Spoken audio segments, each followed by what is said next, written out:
I'll be running through the specifications, the limitations, and the pros and cons of my Nokia Lumia 520 on AT&T's postpaid carrier network. The Nokia Lumia has a 4.4-inch display, so it's about the same size. It is the same size as the iPhones. iPhone 5, 5S, 5C, iPod Touch 5, everyone in that family. So it's definitely small compared to other phones. However, it's small compared to Android phones and other Windows phones. However, it's not too small to manage. I actually like it better than my Galaxy Note 2, personally. It is 9.9 millimeters thick, so it is very thick. And as you can see, I have a case on this. It looks less thick without the case on. However, it's a pretty thin case. It's a gel case I got from the AT&T store for $15, just bad to buy. And that's it for the size, I suppose. There are three main keys on the front bezel of the phone. There's the back key, home key, start menu key, which is the same as home key in Android, and the search key. If you have an Android, you know what I'm talking about, basically, but if you haven't, the back key lets you go back a page, or go back to the home screen if you click back enough. The home button takes you to the home screen, right away. You don't have to press back 15 times. The search button takes you to Bing search, which some of you may not like. just gonna leave that there. On the left of the bezel, there is no buttons, nothing, in typical Nokia Lumia style.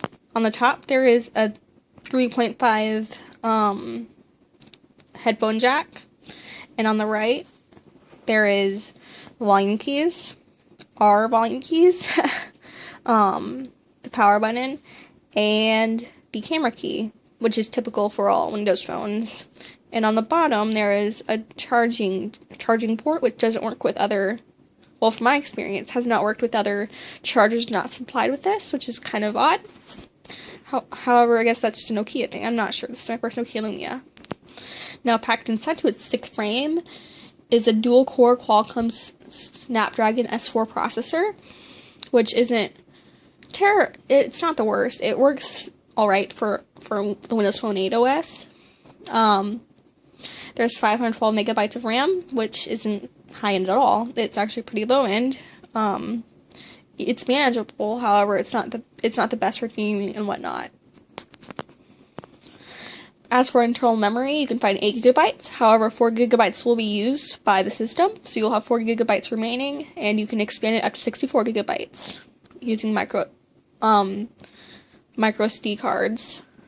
Showing you a demo of a game. Well, not a demo, an actual game, but I'll be demoing the game for you to see how it works. It's a bit slow. This game isn't actually that bad. I should probably play another game. And whoa, okay.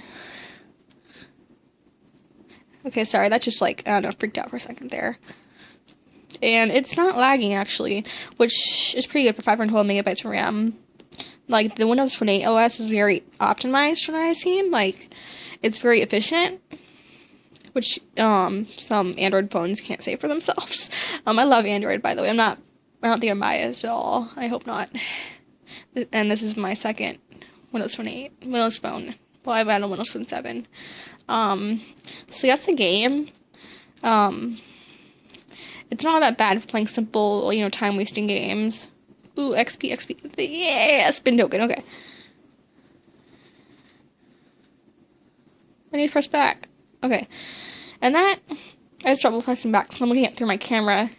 I'm looking through my video camera screen instead of the phone screen, which is pretty dumb, but I'm not used to this yet.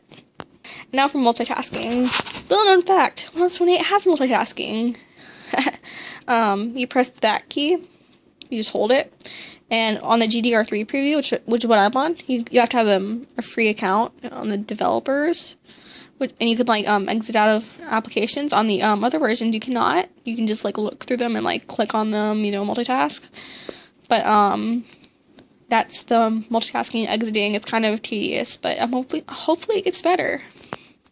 The keyboard itself is very nice. There's no keyboard tap vibration option, which is kind of a letdown since I came from Android, the Galaxy Note 2.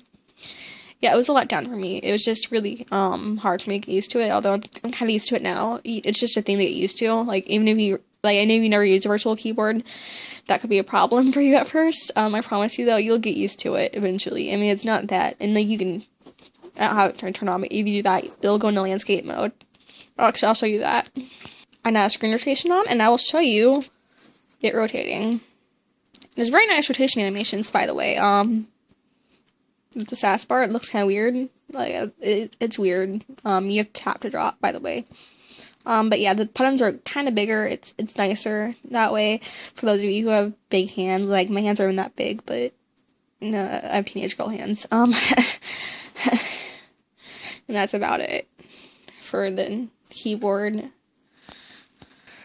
Overall, if I was asked, would you recommend this phone? I would say yes, albeit with some, considerations. First of all, I'd recommend it to the primary audiences such as, first-time smartphone owner,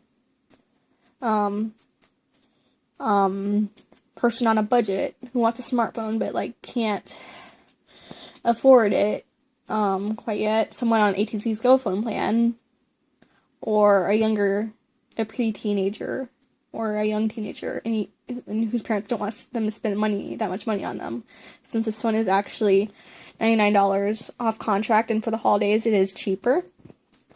That's a very good price. And overall, I'd just say that's a nice all-around phone, just not for gaming. You haven't seen the intense gaming yet. It's okay. I play Mirror's Edge personally. It's kind of not really intensive. It is, like, it's about in between intensive and, like, it's a side scroller, but it's 3D. So it's not, like, it, as I said, Windows 28 is, like, it works well on lower amounts of RAM. However, if you have more RAM, that's good. As with everything. Overall,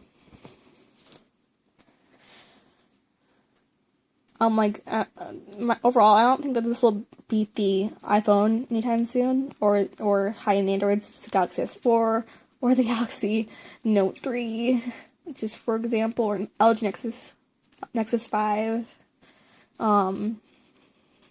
However, it holds its ground up against some other Go phones on AT&T, and I would recommend this for anyone's on AT&T's Go phone plan. I actually am on their postpaid plan, and I just popped my